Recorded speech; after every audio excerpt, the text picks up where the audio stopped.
welcome back to Sunday Live Trend. Thank you so much guys for tuning in. Well guys, niyazi ukuthi mangabe kuyisonto siye sinithi capho ungasene kulindele emidlalweni kamabona kude eniwuthandayo. Namhlanje ke sikhuluma ngomkhokha.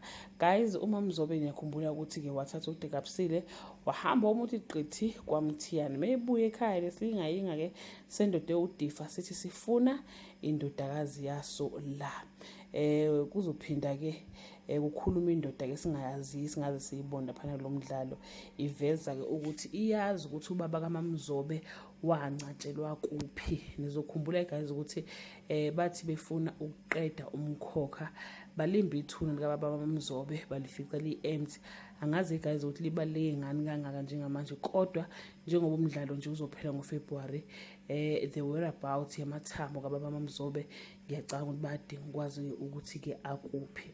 uSifoxiya uzoba nombono weqanda eliphihlize ezandleni interpreted as kunemfihlo kuGapsile ke ayigcinile. uSifoxiya uzomtshela ukuthi uma engayikhulumi leyo mfihlo lengane ayithwele izophuphuma ngeke iphile.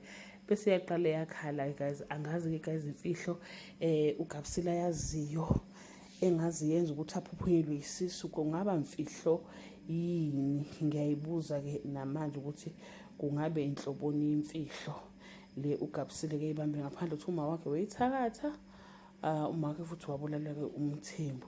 Naye guys akucabange ke nje ukuthi yibi lemfihlo ekuthiwa nje mengasayikhuluma kuba kusho ukuthi it's the end of her life. That brings us to the end of this video. Do leave your comment below and share your opinion.